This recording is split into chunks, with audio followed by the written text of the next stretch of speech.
배당 기준일이 가까워졌습니다. 이것도 모르고 배당 준다고 무조건 매수하신 분들, 오늘 영상 집중해서 보시고 다시 한번 생각해 보세요. 안녕하세요. 바빠도 할 건 하자. 주식 투자 쉽게 알려주는 국장 언니입니다. 오늘은 배당 시즌에 주식 초보자분들이 쉽게 혹할 수 있는 배당주에 대해 얘기해 드리려고 합니다. 주식 투자를 시작하셨다면 꼭 알아야 할 배당 기준일과 배당락을 쉽고 간단하게 설명드릴게요. 구독하시고 같이 부자 됩시다. 배당 기준일은 회사가 누구한테 배당금을 줄까를 결정하는 날입니다. 이날을 기준으로 주식을 가지고 있는 사람들만 배당금을 받을 수 있죠. 그런데 배당 기준일에 주식을 사면 나도 배당 받을 수 있나라는 생각을 하실 텐데요. 여기에서 중요한 건 매매일 기준이라는 겁니다. 주식은 사고 파는 순간 바로 내 것이 되는 게 아닙니다. 2일 후에 정식으로 소유권이 이전되죠. 그래서 배당 기준일에 주식을 보유하려면 기준일 2영업일 전까지 매수를 해야 합니다. 예를 들어 배당 기준일이 12월 28일이면 26일까지는 주식을 사야 배당 리스트에 이름을 올릴 수 있는 거죠. 그럼 배당락을 설명해 드릴게요. 배당락은 배당을 받을 권리가 사라진 날이에요. 이날은 주가가 배당만큼 뚝 떨어지는 일이 흔해요. 왜냐하면 배당을 받고 싶은 사람들은 배당 기준일까지 주식을 샀겠죠. 그리고 기준일 이후에는 그 주식을 굳이 안 가지고 있어도 되니까 팔려고 하기 때문이죠. 예를 들어서 주당 1,000원 배당을 하는 회사의 주가가 10,000원이었는데 배당락이 발생하면 9,000원으로 시작할 수도 있어요. 주의할 점은 배당 투자가 생각보다 쉽지만은 않다는 겁니다. 그래서 주위에 이거 배당 투자 이것만 알고 하자 4가지 정도 준비했는데요. 첫 번째 주의할 점은 아까 간단하게 설명드린 배당락입니다.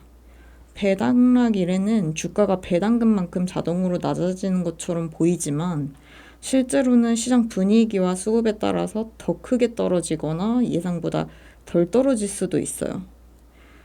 배당금이 주당 1,000원인데 배당락일에 1,500원이 떨어질 수도 있고 반대로 배당락 영향을 덜 받아서 예상보다 주가 하락이 적을 수도 있죠. 하지만 이런 경우는 좀 드물다는 거. 여기서 핵심은 배당락 이후 주가 회복 속도입니다. 이게 느리면 배당금 이상의 손실이 날 수도 있어요.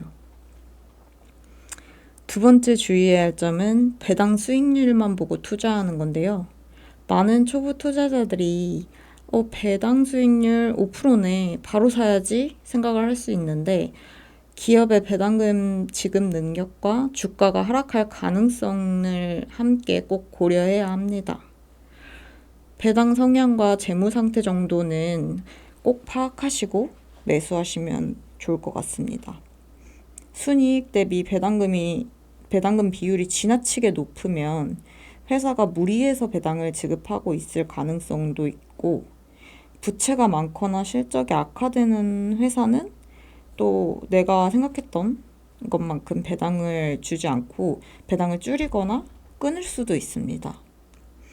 반드시 안정적인 배당을 주는 회사인지 확인하시고 투자하시기 바랍니다. 세 번째는 세금과 수수료를 잊지 말자는 건데요. 배당을 받기 전에 주가가 배당만큼 상승할 것이다 라는 기대를 갖고 투자하시는 분들이라면 괜찮겠지만 배당금이 목적이라면 이 부분까지 고려해서 들어가야겠죠. 배당금에는 15.4%의 세금이 부과됩니다. 예를 들어 배당금이 10만 원이면 실제 내가 받는 금액은 원천 징수가 돼서 84,600원이 되는 거죠.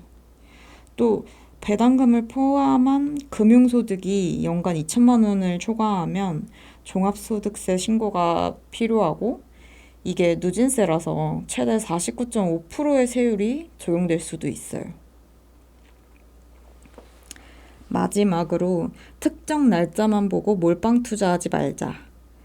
배당 기준일만 보고 단기적으로 있는 비중을 다 태우는 건 정말 위험합니다. 배당락 후 주가가 회복되지 않거나 추가로 하락한다면 크지 않은 배당금을 받고 손실은 또 크게 볼 수 있기 때문이죠.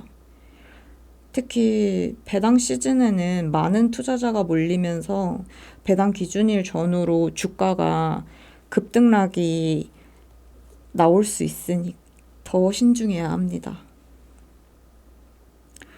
꾸준히 배당하는 기업인 KTNG는 19년도 배당 당시 차트를 보면 실제로 배당락 당일 뚝 떨어지고 배당 전 주가 회복까지 한 달 이상 소요됐습니다. 한 달이면 그나마 낫다 생각하실 수 있지만 그마저도 잠시 오르고 난 뒤 주가는 계속 하락했습니다. 그 다음 삼성화재도 배당 잘 주는 기업이죠. 2019년 배당락 이후 1년이 넘도록 주가 회복을 못했습니다.